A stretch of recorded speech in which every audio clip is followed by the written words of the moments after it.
What is up, Insaners, and welcome to a super interesting episode where we'll be going through the top 3 wildcard drafts for the huge double game week 26, along with the best triple captain picks for this week.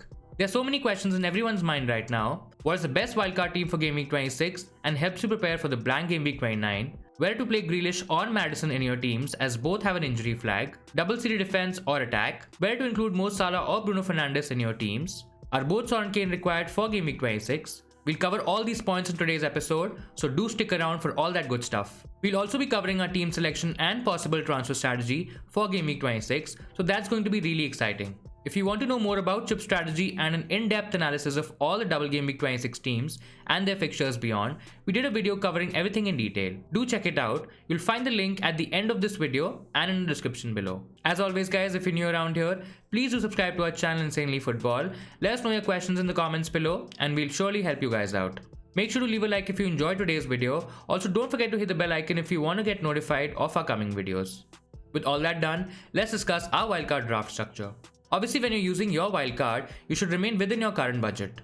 There's no unlimited budget and it really depends on your team value and money remaining in your bank. The value available won't be 100 million like it was in the beginning. It would have increased with certain players increasing in price over the season so far. When you're planning a wildcard in Game Week 26, the strategy should be made keeping in mind at least the next 4 to 5 game weeks. You would like to go for players who have a good run of fixtures not only in Game Week 26 but also 27 and 28 along with a game in Game Week 29 as well.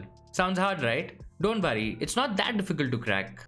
Now in terms of some of the best teams to target for the next 4 game weeks till Game Week 29, we have the likes of Man City, Spurs, Everton and Aston Villa that stand out, and there's some really good premium and budget options from these clubs. So these teams are a constant, but we also have some picks from Man United, Leicester and Fulham in our drafts.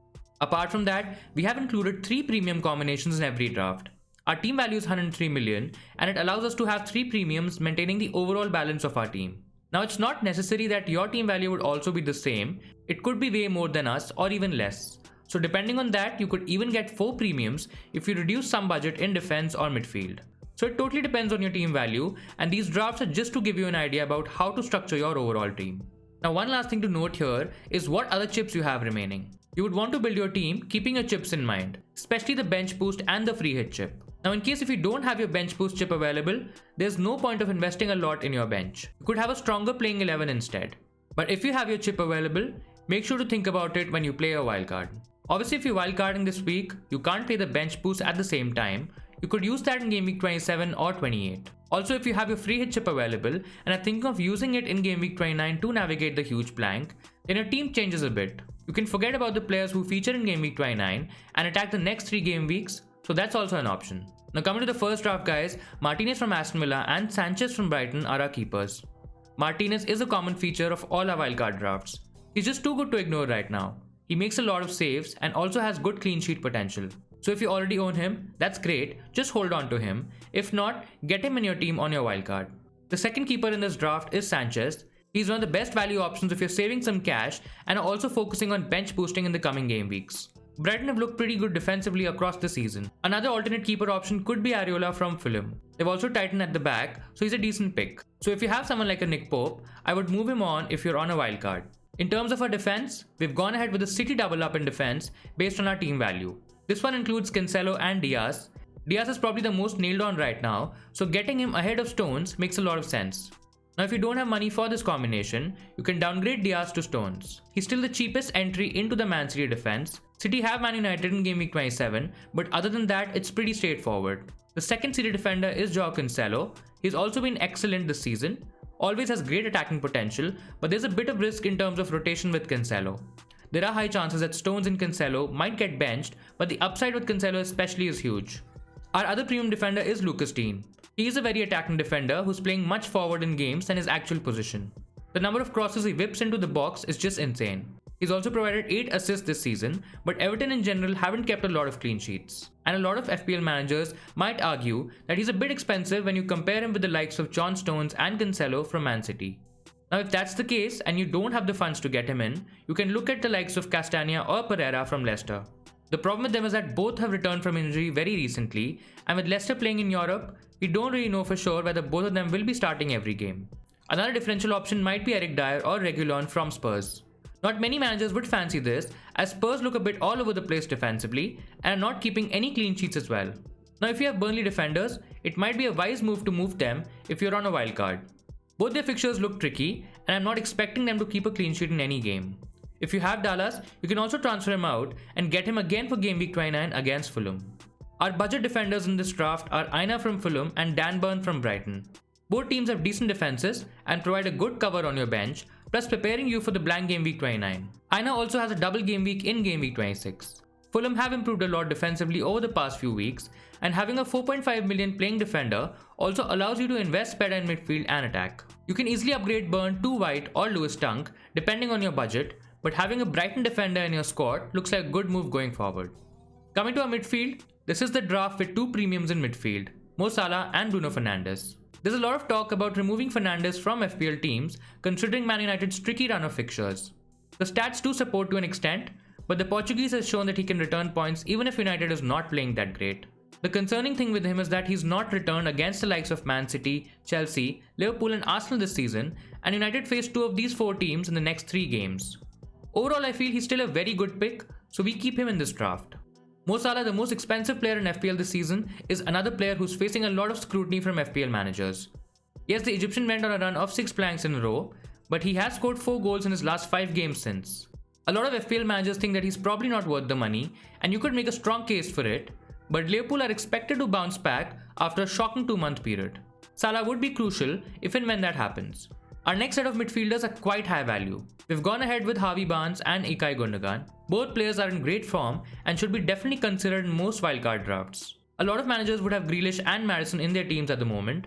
Both are injury flagged and could be out for this game week. There's definitely more news to come there, so wait for that before finalizing your Game Week 26 team, but both Barnes and Gundogan are great replacements and should definitely be considered this week. Lookman is our 5th midfielder. There's a strong case of holding him or even having him in your team for Game Week 26. He plays 2 matches and is probably the best attacking player from Fulham. Now a lot of managers would have Rafinha. Lookman is definitely not a better pick than Rafinha, who just has a single game week, but if you're on a wildcard, Lookman is a very cheap option to get a double game week player this week. In attack, we've more or less gone with the same names in all drafts. Harry Kane is our first forward. Kane in particular was a bit unlucky not to get anything from the West Ham game. He still looks like the best Tottenham asset at the moment. He has games against Fulham and Burnley, who have improved defensively, but he can still score against both teams. Our other 2 options are Dominic Calvert-Lewin and Ollie Watkins. Everton have a good double game week. Fixtures after that also look fine. Though Chelsea is going to be a difficult one, but DCL looks to be back in form, providing decent FPL returns. He's a very easy switch from Danny Ings or Edinson Cavani if you had them earlier in your team.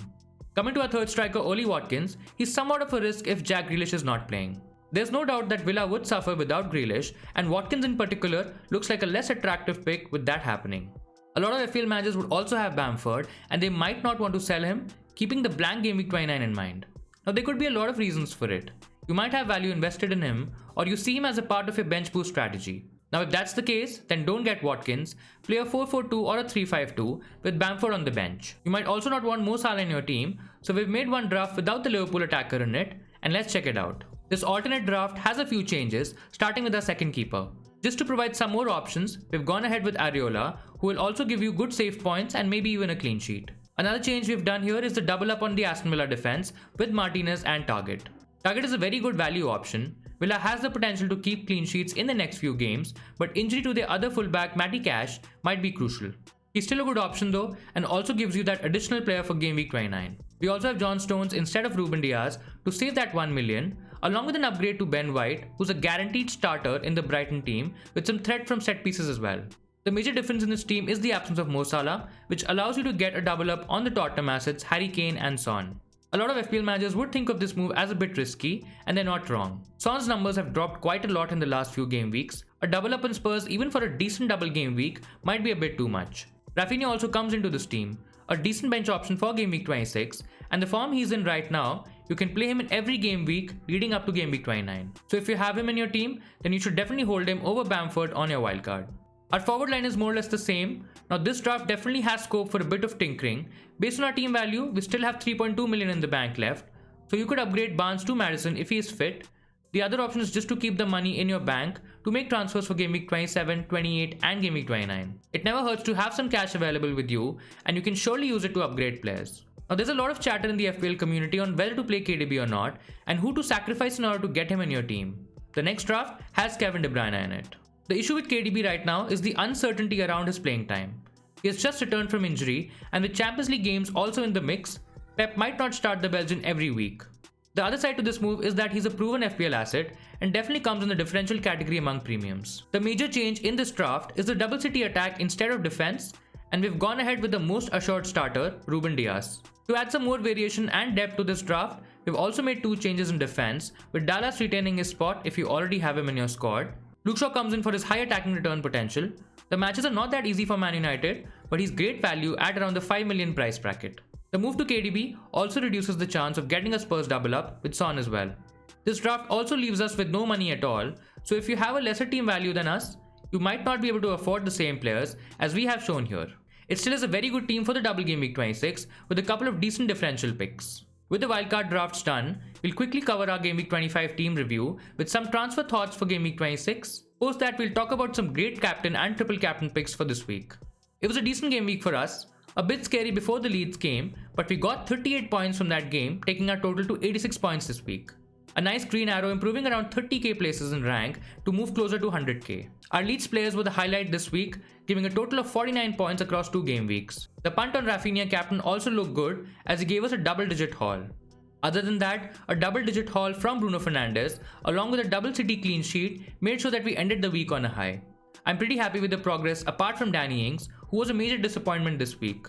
We got him in place of Antonio, and he just gave us 3 points. It looks like a transfer wasted on him, and we are surely thinking of removing him from our team for Game Week 26. Coming to our team selection for Game Week 26, we're going ahead with 3 at the back with the double city defense and Luke Shaw. There's definitely a risk of rotation with Stones, but we surely can't leave him on the bench when we have him in our team. For now, we're thinking of playing 5 across midfield with Rafinha as a single game week player. We also have Grealish in our team, and we're mostly going to transfer him out. It doesn't look like that he'll play this week. In terms of our forwards, we have Cavani, Danny Ings and Patrick Bamford. All 3 players don't look that great for this game week, but we plan to retain Bamford for Game Week 29. We also have a lot of value invested in him, so there's no point of transferring him out right now. Edinson Cavani from Man United is surely going out, and let's look at our possible transfers in and out this week. Now we have a couple of options with us. We can remove Jack Grealish and do a straight swap to Harvey Barnes, who looks like a really good pick for the double game week 26. This move would be a bit last moment though, as we'll wait for Dean Smith's final comments before the deadline. This transfer also gives us some money in the bank, helping us plan our other transfers in attack. The other possible set of transfers include moving out Edinson Cavani for Dominic Calvert-Lewin. The Everton forward is playing Southampton and West Brom, and both teams are struggling defensively. We're also thinking of getting Harry Kane in place of Danny Ings, as both his fixtures look really good. Now all these transfers would mean that we are taking a -8 this week, but we feel it's worth it. They're long-term moves and would also save us transfers down the line. Also, a lot of people would be taking hits this week, so I feel we should be okay. Coming to the final section of today's video, captaincy and triple captaincy options for Game Week 26. There are a few standout options this week. If we just go by fixtures, Harry Kane, Dominic Calvert-Lewin and Ilkay Gundogan come on top. All 3 should start both games for their teams and are expected to do well. They also become really good triple captain options if you're not using your wildcard, bench boost or the free hit chip this week. Now if we go with overall form, there are some additional good options as well. The best option here is Bruno Fernandes, who's also a great triple captain option this week. The Portuguese midfielder is in fine form this season and is facing Chelsea and Crystal Palace in Game Week 26. He has the ability to change the game within a few seconds and would be motivated to do well, especially against Chelsea, who made sure that he didn't get any returns in the reverse fixture earlier in the season. Raheem Sterling is another pick which is a bit risky, considering that we don't know how much he will play across both games, but one thing is for sure, he should do well if he starts both games. His ownership is around 13%, and that is what makes him a great differential captain and an even better triple captain option this week. A couple of differential captains include Mo Salah and Jamie Vardy.